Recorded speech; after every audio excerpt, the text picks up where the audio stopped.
अस्सलाम वालेकुम स्टूडेंट्स, कैसे हैं आप लोग। जैसे कि आप लोग देख रहे हैं कि हम अपना चैप्टर नंबर 8 जो है अबाउट फंजाई जो है वो किंगडम फंजाई हम कंटिन्यू किए हुए हैं। तो उसमें हम आज हमारा टॉपिक अब हम डिस्कस करेंगे वो है रिप्रोडक्शन इन फंजाई के ऊपर, जो हमारा फोर्थ टॉपिक है। तो उसमें हम स्टडी करेंगे। तो रिप्रोडक्शन इन फंजाई की जब हम बात करें तो इसमें हमारे पास जो रिप्रोडक्शन है फंजाई में वो 2 कैटेगरीज होती हैं। एक है एसेक्सुअल रिप्रोडक्शन इन फंजाई और दूसरी है सेक्सुअल रिप्रोडक्शन इन फंजाई।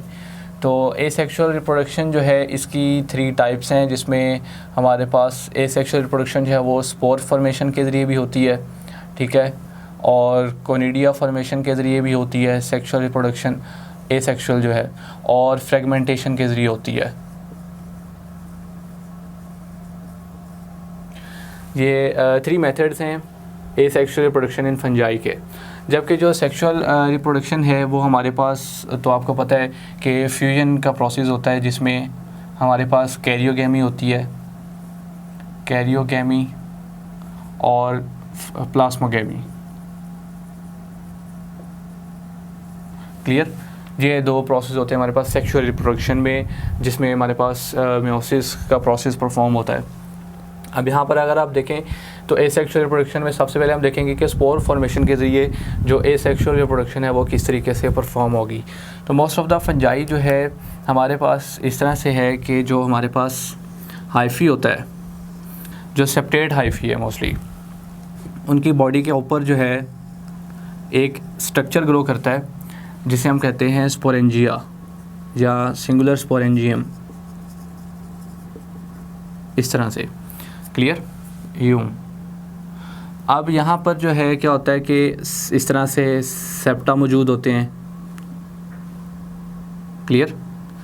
एक हाइफी ऊपर स्पोरेंजियम है। अब इस स्पोरेंजियम के अंदर जो है इस तरह से स्पोर्स जो है वो बनते हैं। क्लियर। प्रोसेस ऑफ मेयोसिस के ज़रिए स्पोर्स बनते हैं, और जो स्पोर्स होते हैं वो हमारे पास क्या होते हैं, हैप्लॉइड होते हैं।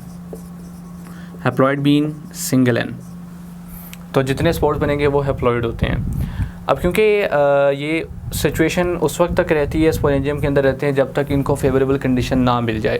हमारे पास जितने भी स्पोर्स होते हैं ये स्पोर्स हमारे पास क्या होते हैं, हैप्लॉइड होते हैं, और we can say non motile होते हैं। इनको अब ये इस तरह के होते हैं कि इनको वाटर की ज़रूरत नहीं होती डिस्पर्सल के लिए।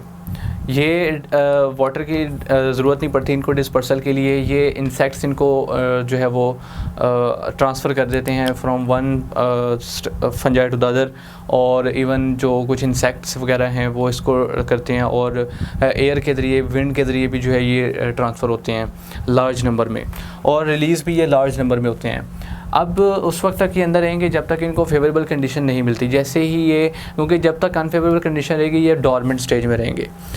जैसे ही इनको फेवरेबल कंडीशन मिलती है तो स्पोरेंजिया जो है इसका एंड ऑफ द हाइफी जो सेप्टा है वहाँ से ये कट ऑफ होंगे।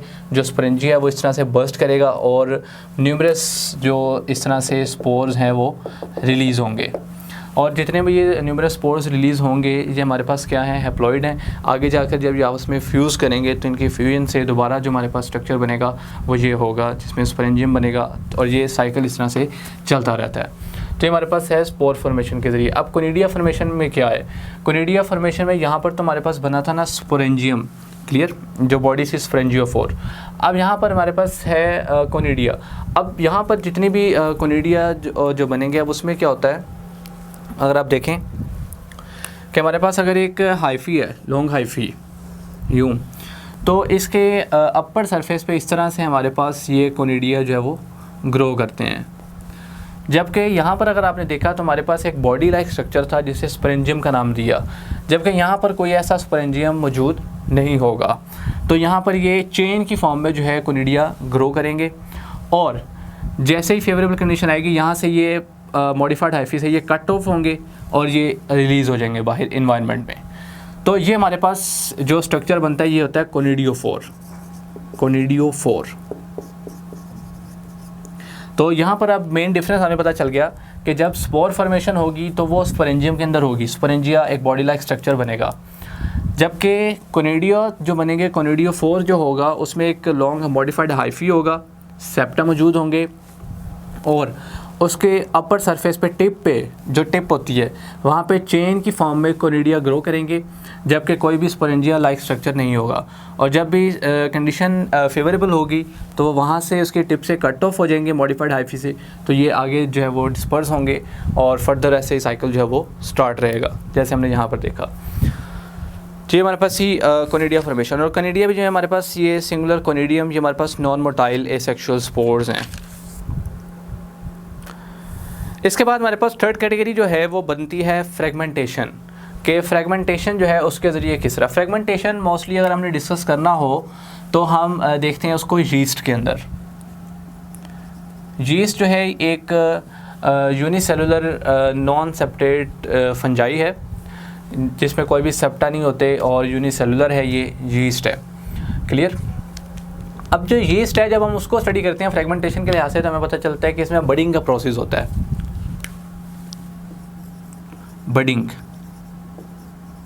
कि हमारे पास अगर एक ये स्ट्रक्चर पड़ा हुआ है यीस्ट का बॉडी है, तो एक हमारे पास इसके सरफेस पे यहाँ पे करके हम कहते हैं कि इस तरह से आप समझ लें एक ये रीजन बन गया। अब ये जो रीजन ग्रो हुआ इसे हम कहते हैं बड स्कार। बड स्कार। अब इस बड स्कार ये ग्रो करता जाता है आहिस्ता आहिस्ता, बड़ा होता जाता है और एक वक्त आता है कि ये एक फुली जो बड है वो ग्रो कर जाती है और फिर वहाँ से वो डिवाइड हो जाते हैं। डिवाइड कैसे होते हैं कि न्यूक्लियस जो है वो डिवाइड होता है अंदर। न्यूक्लियस जब डिवाइड होता है तो एक न्यूक्लियस इसमें ट्रांसफ़र हो जाता है, एक इसी में रहता है। तो वो जब पूरी फुली ग्रो कर जाती है वो बड, तो वो वहाँ से उसकी सेपरेशन हो जाती है। तो इस चीज़ को फ्रेगमेंटेशन बोलते हैं। फ्रेगमेंटेशन मोस्टली होता क्या है कि डिवीजन हो जाती है ऑर्गेनिज़म की, और ऑर्गेनिज़म की जब डिवीजन होती है तो वो एबिलिटी रखता है अपने आप को फुली ग्रो करने में। तो ये हमारे पास मेथड है था एसेक्सुअल रिप्रोडक्शन का, जिसमें 3 टाइप्स के हमने मेथड्स देखे, स्पोर फॉर्मेशन, कोनिडिया फॉर्मेशन और फ्रेगमेंटेशन। अब सेकेंडली हमारे पास जो है वो सेक्सुअल रिप्रोडक्शन है फंजाई में। सेक्सुअल रिप्रोडक्शन जो है फंजाई में वो उसमें हमारे पास 2 प्रोसेस होंगे, कैरियोगेमी और प्लास्मोगेमी। जो कैरियोगेमी है ये फ्यूजन होगी न्यूक्लियस की, fusion of the nucleus, fusion of nucleus. और जो प्लास्मोगेमी है ये होगा फ्यूजन ऑफ साइटोप्लाज्म। जो फ्यूजन है साइटोप्लाज्म की ये फॉलो करती है फ्यूजन ऑफ न्यूक्लियस को, कि जब फ्यूजन हो जाएगी न्यूक्लियस की तो हमारे पास फ्यूजन हो जाएगी साइटोप्लाज्म की। तो ये हमारे पास जो फ्यूजन है साइटोप्लाज्म की वो किसको फॉलो करती है यहाँ पर, कैरियोगेमी को, which is the fusion of nucleus.